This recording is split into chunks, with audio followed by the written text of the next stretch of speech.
ನಮ್ಮ ನ್ಯೂಸ್ಗೆ ಸ್ವಾಗತ. ದಿ ಆರಿಜಿನ್ ಇಂಗ್ಲಿಷ್ ಮೀಡಿಯಂ ಶಾಲೆಯಲ್ಲಿ ಮೆಟ್ರಿಕ್ ಮೇಳ. ಮಕ್ಕಳಲ್ಲಿ ವ್ಯಾಪಾರ ಮನೋಭಾವನೆ, ವ್ಯಾವಹಾರಿಕ ಜೀವನ ನಿರ್ವಹಣೆಯ ಮಹತ್ವ ತಿಳಿಸುವ ಉದ್ದೇಶದಿಂದ ಚಿಂತಾಮಣಿ ನಗರದ ವಿನಾಯಕ ನಗರದಲ್ಲಿರುವ ದಿ ಆರಿಜಿನ್ ಇಂಗ್ಲಿಷ್ ಮೀಡಿಯಂ ಶಾಲೆಯಲ್ಲಿ ಮೆಟ್ರಿಕ್ ಮೇಳವನ್ನು ಆಯೋಜಿಸಲಾಗಿದ್ದು, ವಿದ್ಯಾರ್ಥಿಗಳಿಂದ ಉತ್ತಮ ಪ್ರತಿಕ್ರಿಯೆ ವ್ಯಕ್ತವಾಯಿತು. 5ರಿಂದ 8ನೇ ತರಗತಿಯ ವಿದ್ಯಾರ್ಥಿಗಳಿಗೆ ಮೇಳದಲ್ಲಿ ಭಾಗವಹಿಸುವ ಅವಕಾಶ ಕಲ್ಪಿಸಲಾಗಿತ್ತು. ವಿದ್ಯಾರ್ಥಿಗಳು ತಾವು ಮನೆಯಿಂದ ತಂದಿರುವ ತರಕಾರಿಗಳು, ಹಣ್ಣು ಹಂಪಲು, ಚಕ್ಲಿ, ನಿಪ್ಪಟ್ಟು, ಪಾನಿಪುರಿ, ಐಸ್ ಕ್ರೀಮ್, ಗೋಬಿ, ಮನೆಯಲ್ಲಿ ತಯಾರಿಸಿದ ತಿಂಡಿ, ಉಪ್ಪಿನಕಾಯಿ ಸೇರಿದಂತೆ ಇತರೆ ಆಹಾರ ಪದಾರ್ಥಗಳು, ಮನೆಯಲ್ಲಿ ತಯಾರಿಸಿದ ತಿಂಡಿ ಸೇರಿದಂತೆ ಪೋಷಕರ ಗಮನ ಸೆಳೆದಿದ್ದಲ್ಲದೆ ಭರ್ಜರಿಯಾಗಿ ಮಾರಾಟ ಸಹ ಆಯಿತು. ಇನ್ನು ಗಮನ ಸೆಳೆದ ಮೆಟ್ರಿಕ್ ಮೇಳದಲ್ಲಿ ವಿದ್ಯಾರ್ಥಿಗಳೊಂದಿಗೆ ಚೌಕಾಸಿ ಮಾಡಿ ತಮಗಿಷ್ಟವಾದ ವಸ್ತುಗಳನ್ನು ಪೋಷಕರು ಖರೀದಿ ಮಾಡಿದರು. ಇನ್ನು ಕೆಲ ವಿದ್ಯಾರ್ಥಿಗಳು ನಿಗದಿಪಡಿಸಿದ ದರಕ್ಕೆ ವಸ್ತುಗಳನ್ನು ಮಾರಾಟ ಮಾಡುತ್ತಿದ್ದುದು ಗೋಚರಿಸಿತು. ಮೇಳಕ್ಕೆ ಚಾಲನೆಯನ್ನು ದೊರಕಿಸಿಕೊಟ್ಟ ಅಧ್ಯಕ್ಷೆ ನೂರಾ ಸಬರ್ ಅವರು ಮಾತನಾಡಿದರು. ನಂತರ ಮುಖ್ಯ ಶಿಕ್ಷಕ ನವೀದ್ ಅಹಮದ್ ಅವರು ಮಾತನಾಡಿ, ವ್ಯಾವಹಾರಿಕ ಗಣಿತ ನಮ್ಮೆಲ್ಲರ ಜೀವನದಲ್ಲಿ ಹಾಸುಹೊಕ್ಕಾಗಿದೆ. ವ್ಯವಹಾರ ಗಣಿತವನ್ನು ವಿದ್ಯಾರ್ಥಿಗಳಿಗೆ ಪರಿಚಯಿಸುವುದು ಈ ಮೆಟ್ರಿಕ್ ಮೇಳದ ಮುಖ್ಯ ಉದ್ದೇಶ. ಮೆಟ್ರಿಕ್ ಮೇಳದಲ್ಲಿ ವಿದ್ಯಾರ್ಥಿಗಳು, ಸಾರ್ವಜನಿಕರು, ಹೆತ್ತವರು, ಗ್ರಾಹಕರಿಗಾಗಿ ಉತ್ಸಾಹದಿಂದಲೇ ಪಾಲ್ಗೊಂಡರು. ವಿದ್ಯಾರ್ಥಿಗಳಿಗೆ ವ್ಯಾವಹಾರಿಕ ಜೀವನ ನಿರ್ವಹಣೆ ಮಹತ್ವ ತಿಳಿಸುವ ಉದ್ದೇಶ ಸಫಲವಾಯಿತು ಎಂದು ಅವರು ವಿವರಿಸಿದರು. ಇನ್ನು ಈ ಸಂದರ್ಭದಲ್ಲಿ ಕಾರ್ಯದರ್ಶಿ ಆರೀಫುಲ್ಲಾ ಸೇರಿದಂತೆ ಸಹ ಶಿಕ್ಷಕರು, ಶಿಕ್ಷಕಿಯರು, ಸಿಬ್ಬಂದಿ, ಪೋಷಕರು ಮತ್ತಿತರರು ಉಪಸ್ಥಿತರಿದ್ದರು.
My name is Naveen Ahmed. I am working as a headmaster in this school.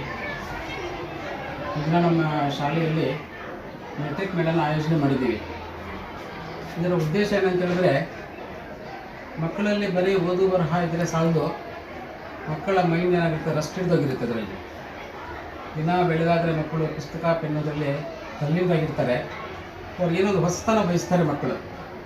ಆ ಹೊಸತನ ಮಕ್ಕಳಿಗೆ ಕೊಡೋದಕ್ಕೋಸ್ಕರ ಮೆಟ್ರಿಕ್ ಮೇಳನ ಆಯೋಜನೆ ಮಾಡಿದ್ದೀವಿ.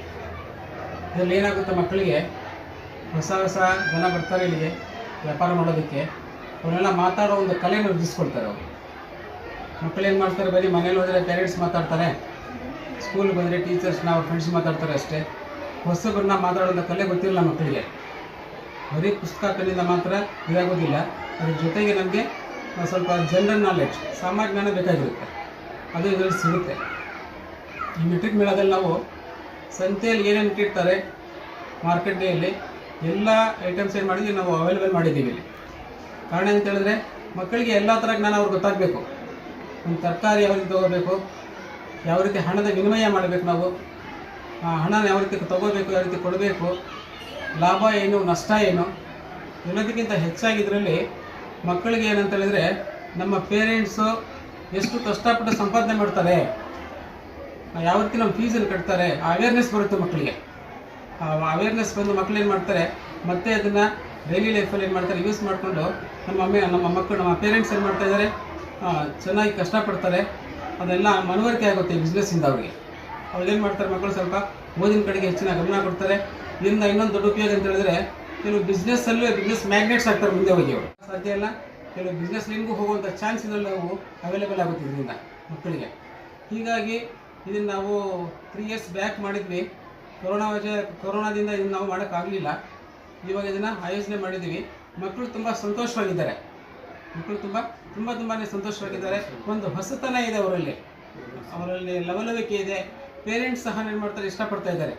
ಇಂಥ ಕಾರ್ಯಕ್ರಮ ಮಾಡ್ತಾ ಇದ್ದರೆ ಮಕ್ಕಳಲ್ಲಿ ಏನಾಗುತ್ತೆ, ಒಂದು ಹೊಸ ಚಟುವಟಿಕೆ ಕ್ರಿಯೇಟಿವಿಟಿ ಅನ್ನೋದು ಮುಂದೆ ಬರುತ್ತೆ ಅವರಲ್ಲಿ. ಅವ್ರೇನು ಮಾಡ್ತಾರೆ, ಮುಂದೆ ಒಂದು ಬೇರೆಯವ್ರಿಗೂ ಒಂದು ದಾರಿ ತೋರಿಸೋ ಥರ ಆಗ್ತಾರೆ ಮಕ್ಕಳು ಇದರಲ್ಲಿ. ಮತ್ತು ವಿದ್ಯಾಭ್ಯಾಸದಲ್ಲ ಮುಂದೆ ಬರ್ತಾರೆ. ವಿದ್ಯಾಭ್ಯಾಸದಲ್ಲಿ ಹಿಂದೆ ಆಗೋದಿಲ್ಲ. ವಿದ್ಯಾಭ್ಯಾಸದಲ್ಲಿ ಸಹ ಏನಾಗ್ತಾರೆ, ಅವರು ಮುಂದುವರಿತಾರೆ. ಅವರು ಮುಂದುವರೆದು ನಮ್ಮ ಪೇರೆಂಟ್ಸ್ಗೆ, ನಮ್ಮ ಟೀಚರ್ಸ್ಗೆ, ಸ್ಕೂಲ್ಗೆ ಒಳ್ಳೆಯ ಹೆಸರನ್ನು ಕೊಟ್ಟು ಮುಂದೆ ಅವರು ಮುತ್ಸದಿಗಳಾಗಿ ನಮ್ಮ ದೇಶಕ್ಕೆ ಒಂದು ಒಳ್ಳೆ ಹೆಸರನ್ನು ಕೊಡುವಂಥ ಮಟ್ಟಕ್ಕೂ ತಲುಪಬಹುದು ಅವರು. ಇಷ್ಟು ಹೇಳೋದಕ್ಕೆ ನಾನು ಬಯಸ್ತೀನಿ. ನೀನು ಅವಕಾಶ ಕೊಟ್ಟಂತಹ